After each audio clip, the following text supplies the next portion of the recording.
So I want to talk about one more thing on conflict, and that is, for me, I have found that I have to stop long enough and think about what's the real issue.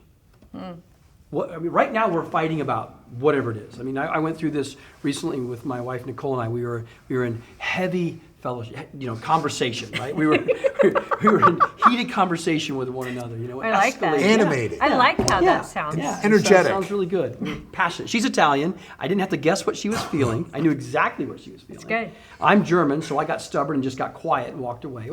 It worked so Beautiful. well. Worked so well. It's beautiful. Don't do what we do. Learn better habits. So, she's upset with me. And when I realized I had come home, I was thinking about, why is she so upset right now? So I had come home, busy day, crazy day. This was just 2 days ago.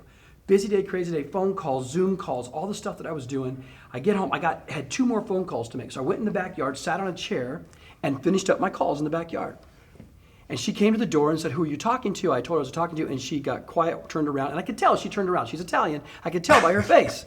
Not happy with me, right? So I come in exhausted. I'm like, "Why are you mad? How can you possibly be mad at me? I've been out doing good all day long, changing the world." Woman? Well, yeah. No, Always say woman. Always say woman. Does that work, Renee? It really does not. So I stopped and I thought about it for a little bit, and I really thought about this. Like, why is she so upset? And here's the answer that came into my heart. The answer was, me coming home, going straight to the backyard and continuing phone calls said to her, She's not important. "You're not important." And so I think sometimes what this deep down thing is it's really a lot of time it's fear. Yeah. And fear is one of the greatest triggers. And the fear is, will I not be important to my husband? Our kids, am I not important to my mom? Am I not important to my dad? Here's the real question of life. Do I matter? Am I valuable? Yeah. Does anybody see me? Yeah. That's right. And so a friend of mine was telling me here recently, he has a small child, about 3 years old, and they were hiking, and they're on this trail, and this is about a few days ago, so we're right in the heat of this whole COVID-19 thing. And so he's walking, and he watched his little girl. Every time somebody approached them, she would run as far off to the side of the track from whoever was coming, and she was terrified. And he said to me, he says, "Dan, what is happening? The fear that's being marked in her mind right now. Yeah. To think that person who normally we would wave at as a family, say Right. hello to, stop, have a conversation, we're now retracting from them." Yeah. So there's these deep down things during this COVID-19 that these fears, these concerns about the future, that's all stirring inside of us. Yeah. We're having this conflict, but most of the time the things we're fighting about are not the thing we're fighting about. Right. Yeah. It's something up, down, deeper. Right. And do you have any insight on that? Like, how do we draw that out of each other? For me, stopping and thinking about it, and my context of faith is Christianity, so I stop and I pray, and I'm like, okay, God, show me what that is. Help me understand that. Maybe just meditating on the situation, whatever it is. But Yeah. what would you guys say? Yeah.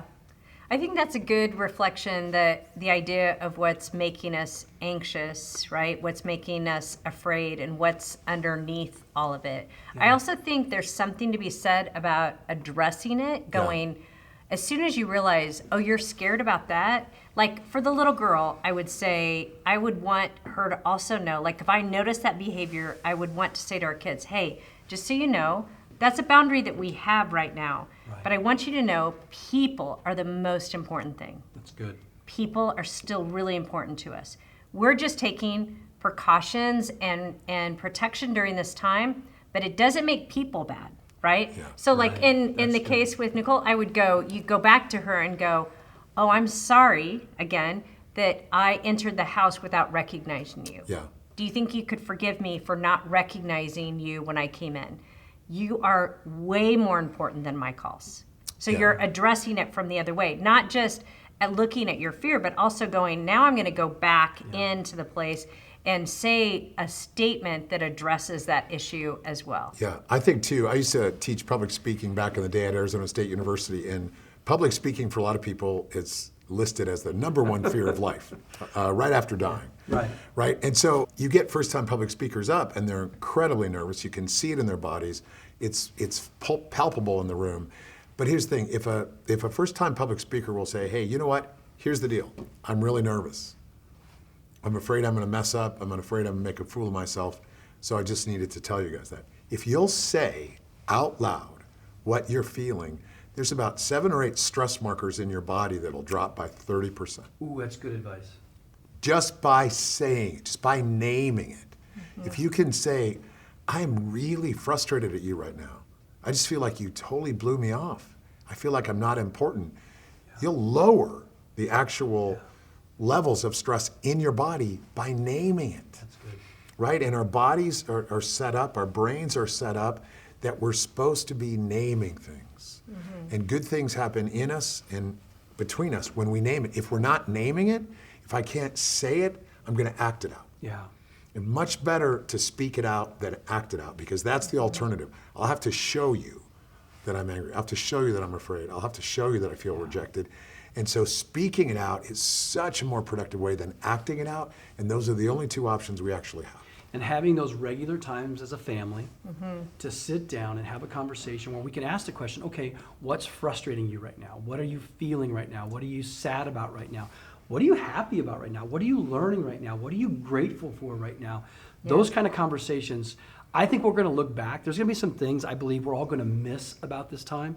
I think those family check-in moments, those gatherings together, I think they can become very special. And they can be something hopefully will continue, because my family, we're going in a million different directions with volleyball and sports and all kinds of stuff with church and life, and we're just busy people. Yeah. And right now, all that's come to a halt.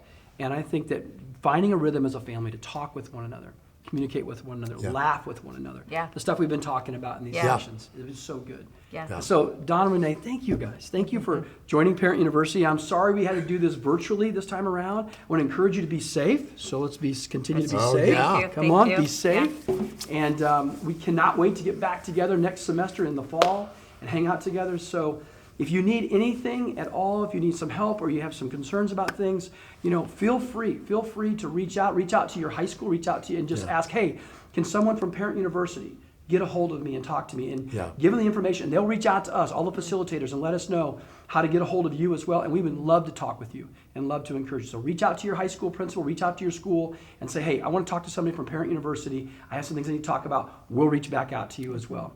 Have a strong day, everybody.